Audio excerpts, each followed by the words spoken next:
The cholera crisis in Greater Accra region is not getting any better as health facilities are overstretched under the burden of huge number of cases. Officials at Adabraka Polyclinic, which is the outpatient department of Ridge Hospital, say the facility has reached its limit.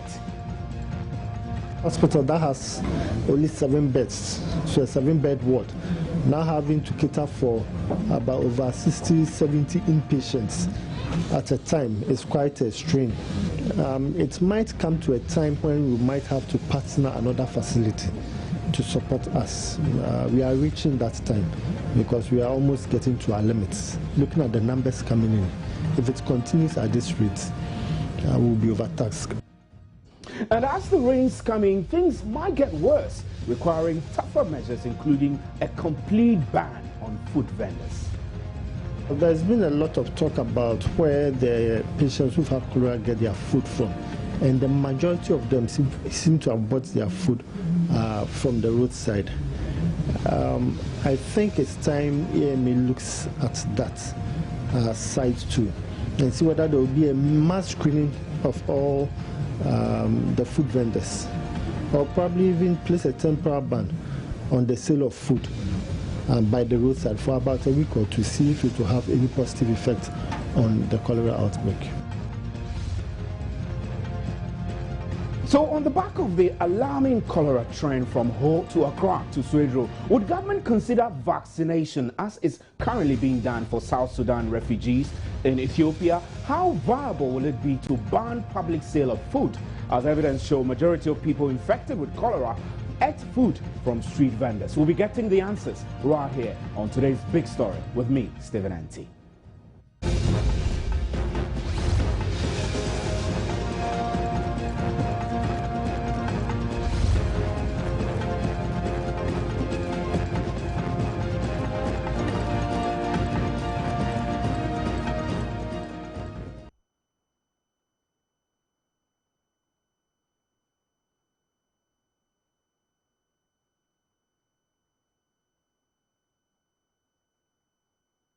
Today's big story is brought to you in association with Nationwide PVC suppliers and fabricators of high-grade UPVC doors and windows. Well, the cholera situation in Accra is getting out of hand as health facilities appear to be crumbling under the weight of the surging number of cases. With the rainy season coming in, low-lying areas of the capital now have a higher risk of further escalating an already bad situation. We spoke to the head of Adabraka Polyclinic outpatient department, Dr. Ebenezer Odro-Mensah, who brought up a lot of the challenges at his facilities. Let's hear him. Towards the end of last week, the numbers seem to have been going down. But since Sunday, through Monday, Tuesday, and especially this month, the numbers have increased over the days. This morning, as at 9:30, we have recorded almost 38 patients already, new admissions. Currently, we are hovering around over 250 patients we have seen. And when you go to outpatients department, you will realize that the place is full with patients who have cholera. We currently have virtually closed general outpatient clients, and we only attend to cholera patients. And these are clients sitting in 2s and 3s on benches. Patients who are very ill and should ideally have been lying in bed are currently sitting in 2s and 3s on benches, and they are probably going to remain there for 24 hours or more, 48 hours. So the situation has gotten worse. And I think interventions need to be put in place to identify the source and deal with it. Truly, some of the patients we are seeing are also people who brought relatives earlier, have gone back and have themselves come in. So it appears that there is some form of a cycle going on in the communities where somebody is infected and then through a cycle infects others. So we still need a lot more of the community level education and prophylaxis in our communities. Now, the situation has been the same for Korle Bu Polyclinic, which is also grappling with a huge shortage of disinfectants amidst the overwhelming number of cholera cases sent there. So how long will we continue dealing with this situation? What's the plan for tackling cholera once and for all. Is the vaccination option open to Ghana Health Service? We're trying to explore that. Let's get onto the telephone lines now and speak to Dr. Ebenezer Odro, who is the head of the public polyclinic, and Abigail also will also join us later. She's a disease control officer at the Kolebo Teaching Hospital. Good evening, sir, Dr. Odro Mensah. Good evening. Good evening to your viewers. I'm happy that you could join us at such a short notice. You have indicated that the polyclinic might have to shut down for 2 weeks of fumigation if the problem persists. Won't this cost more lives? I haven't said the polyclinic will shut down for 2 weeks of fumigation. But are you considering this, considering that the hospital turns to becoming a breeding ground for cholera, really? Well, we do admit that we have a challenge with the numbers we are seeing. Unfortunately, we have these numbers because there aren't enough facilities available to treat them. So shutting down is currently not one of our options. The options, right. So let me also indicate that we are having these numbers also because we are getting a lot of reinfections. Basically, it's become a cycle in the community where someone gets it, goes home, and then the next time it's the brother or the sister or somebody within the household who comes back with it. So it's more of community level cycle or reinfection rather than at the facility level. Right. So tell me, you told us earlier in our interview that the numbers are rising and your facility is overwhelmed. Is that really a situation you cannot handle even if you improvise? Because I know that you've been doing a lot of improvising there. Well, it's more of a challenge with the personnel because we have a fixed number of personnel handling the plan. And if you continue to have increased numbers, then we need extra hands. Yes, we don't have enough space, and that's also a challenge. And we've indicated earlier that we tend to perhaps need partners and facilities close to us so that they can help manage the spillover. Let's get some specifics. You say you need extra hands. You also say that you may have to consider partnering other health facilities. If you look at the enclave within which Adabraka Polyclinic is, I mean, I know that Rich Hospital, the OPD is Adabraka Polyclinic. Who else would you partner with looking at the enclave you are in? I mean, we have Achimota Hospital, which is a bit too far away from you. Are there any other facilities nearby you can conveniently partner with in order to treat, in order to take care of the huge numbers that are coming to your end? Well, we have the civil service clinic, which isn't too far from us, the cancer clinic, and they can support us. Right. You've also... Currently, they are doing a bit, but they could do more if our numbers continue to rise. So it's about numbers. Is it not about extra beds, extra facilities, expansion of the hospital? I mean, you've created tents and provisions outside before in other places like Koforidua. Are you considering doing the same for Adabraka also? The challenge with cholera is it comes as outbreaks. And to put up more or less permanent, so many permanent structures there, waiting for such an outbreak is not really ideal economically. Okay. We can identify 1, 2, 3 facilities where we have such permanent isolation structures, but you cannot dot it all over health facilities because it is not economical. Right. If there is no outbreak, these facilities or these structures will lie idle. And that is for about 9 months or so. In 2011, we had an outbreak which lasted about 2 months. After the outbreak, nobody was detained in the unit. 2012, the same thing. 2013, there was no outbreak, at least in this facility. And nobody was detained in that unit for a whole year. So to put up a more or less permanent structure waiting for a cholera outbreak is not really economic. But we could identify 2, 3 facilities where they could have such structures more for isolation for general infectious conditions. Right. And not all facilities. Right, that's fair. You also raised an important matter of total ban on food vendors. I mean, you mentioned that it will be prudent if the AMA could enforce such a ban. Is this a realistic something? I mean, is this something that could help clamp down on the cases? Well, a lot of the patients we are seeing do admit having bought food prior to onset of their condition. And I think if we could look into how we could more or less regulate the sale of food, especially during this crisis period, and ensure that even if it should go on, the sellers have been screened to ensure they do not carry the infectious organisms, then that will help reduce the numbers. Because most of the clients you talk to will tell you they bought it from one food vendor or the other before the onset of their. Right. I must say that we've been trying to reach the Accra Metropolitan Assembly, the Director of Public Health, Dr. Simpson Boateng, to speak to us on this suggestion of total ban on, well, even not total, some form of ban in force for sale of food outside. So, Dr. Oduro-Mensah, let me ask you a simple question. I do know today Reuters broke the news that Médecins Sans Frontières is starting a mass vaccination of South Sudan refugees in the Gambela area of Ethiopia. Is this mass vaccination an option for the Ghana Health Service? And if it was available, would you recommend it?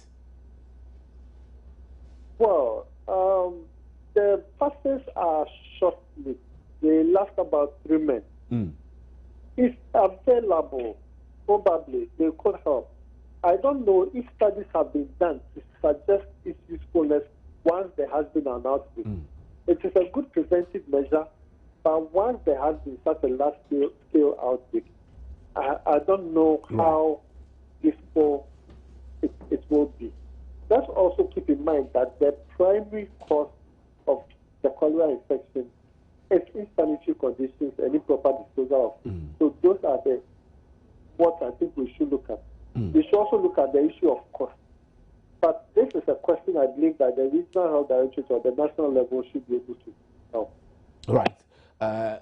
We're very grateful to you, Dr. Ebenezer Oduro-Mensah is the head of the OPD at the Adabraka Polyclinic, bringing us up to speed with the situation there. I must say that we've also been trying to reach the Food and Drugs Board, which says that it supports the suggestion from Dr. Oduro-Mensah to put in place some ban on food vendors on the street, especially in the Accra metropolis, but the FDB is unable to speak to us officially on record, but we will get their response to you as and when we'll get them. We'll take a break, and when we return, we'll try and raise onto the telephone line Abigail Owusu, who is the disease controller at the Kolebu Teaching Hospital, where this crisis is also. They're faced with a huge shortage of disinfectants at the hospital as the numbers of cholera cases keep rising. And then we'll get to the Ghana Health Service in the Greater Accra region. We'll also try to get to the Volta region, where we hear that Ghana News Agency reports that there have been recorded number of over 200 cases there.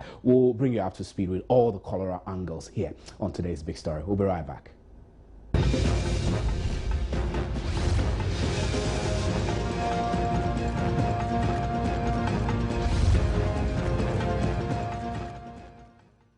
Welcome back to today's Big Story, and on the telephone line now is Dr. Simpson Boateng, who is the Director of Public Health at the Accra Metropolitan Assembly. Good evening, sir, and thanks for joining us. Good evening. I know that the cholera case is scaring everyone. Hospitals are buckling under pressure from the huge numbers. Now, I also understand that the Accra Metropolitan Assembly is faced with a huge task of maintaining its sanitation projects and whatever you are doing to clean the city of filth. The one suggestion has come out from the Adabraka Polyclinic that the AMA should consider a ban or enforcing a ban on street vendors, food vending in the streets. Is this something that you feel, from where you stand as a public health person, could go a long way in the fight against cholera?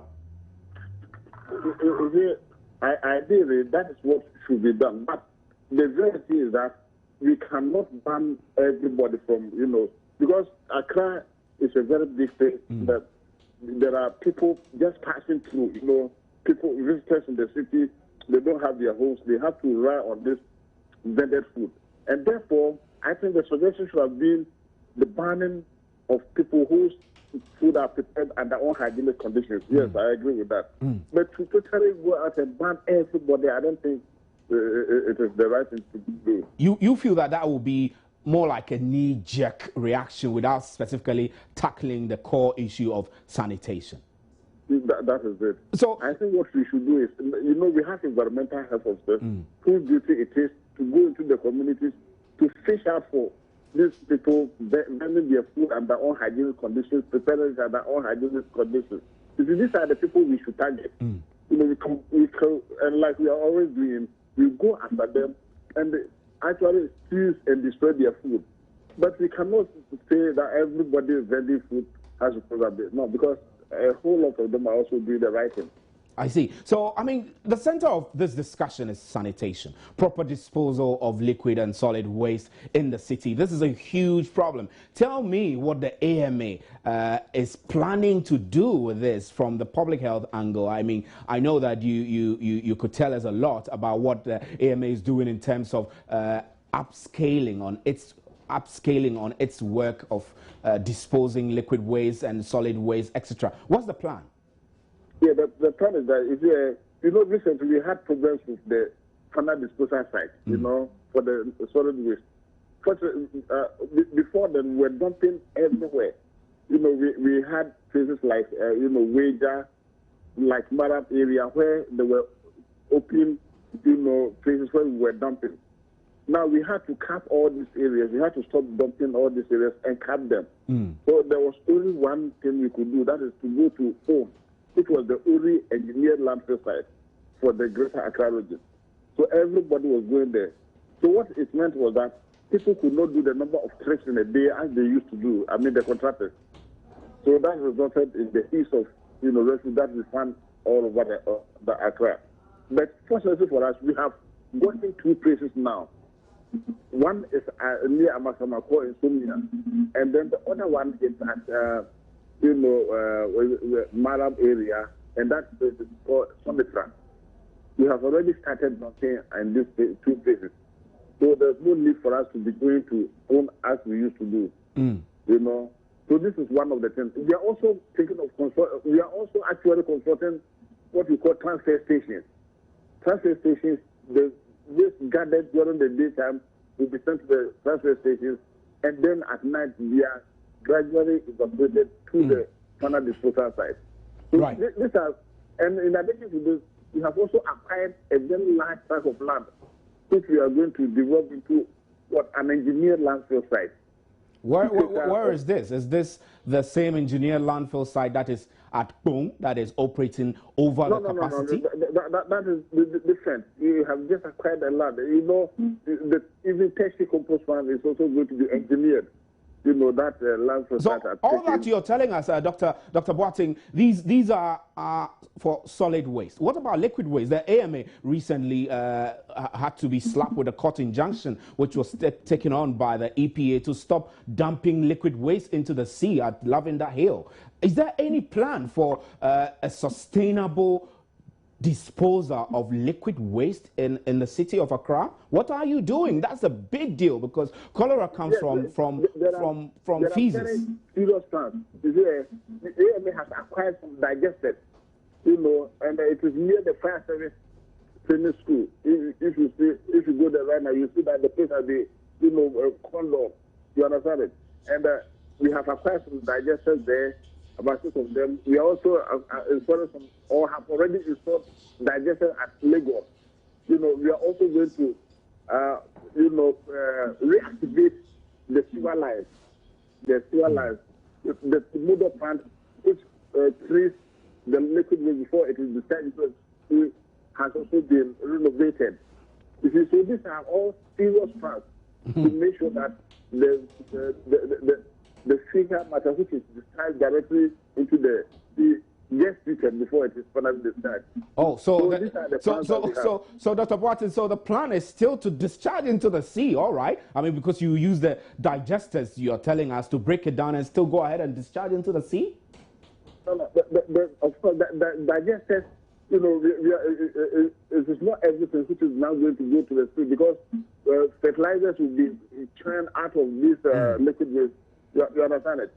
You know, if you go to the plant near the fire service too, manure has actually been produced from the liquid waste, and that is what is what the focus is right now. You know, so a time will come that no liquid waste treated or untreated will be. That's a bit confusing. I mean, because if you still have to discharge the byproducts of, you know, feces from the digesters back into the sea, we're back at the same problem, really, where in any case we are still discharging into the sea. That's an eyesore, isn't it? Yeah, it's an eyesore, I agree with you. But see, in future, with the progress of work going on, in future, all this end product will not end in the sea. It is going to be used by the farmers, you know, and it is been found to be very, very good. You know, so it's not going to be discharged in the sea again. It's going to be made useful. The final product, yes. Right, Dr. Watson, before I let you go quickly, I do know that the AMA has come under a lot of attack for this outbreak, although, of course, cholera is a sanitation issue. Individual citizens are supposed to take responsibility for their own hygiene as well. But it does appear to us who stand outside, I mean, who are not working at the AMA, that the AMA is really sleeping. Are you working? Yes, AMA is seriously working. You know, we have, you know, like you rightly said, personal hygiene is very, very key in the control of this cholera outbreak. You know, so we go about educating the people on daily basis. We send one to the communities to teach them what to do, that to train, to wash their hands thoroughly with water, running water and soap before, after using the toilet and before they eat anything. You know, we are also enforcing the bylaw on sanitation. But there is one very interesting thing that I think you should know. No matter what we are doing, all this is we are doing, there are still areas in Accra where they lack sanitary facilities. Go to a place like Agoshi where the first case was detected and then eventually spread all over the town. Places like this in Stubborn and Gumbara, go to what we call this Odona area, Abuja. For as long as these areas, you know, exist in the city, with all these serious sanitation, you know, challenges, I think we will have to work extra hard to make sure that the disease releases the city. Right, we're very grateful to you. Dr. Simpson Boateng is Director of Public Health at the Accra Metropolitan Assembly. I must say that we've been trying to raise Dr. Linda Vanotu, who is a Director, Greater Accra Regional Director of the Ghana Health Service, onto the telephone line to speak to us about these challenges and how the Health Authority possibly are planning to upscale on its preventive measures. We also wanted to speak to her about the availability of vaccination, which Dr. Oduro-Mensah has told us is temporary. It lasts for about 3 months, and then more permanent solutions will have to be found. But we were unable to raise these people on the telephone, although they agreed to speak to us. We'll bring the curtains down here. We'll take a break. We'll be back with an interactive segment. Stay with us.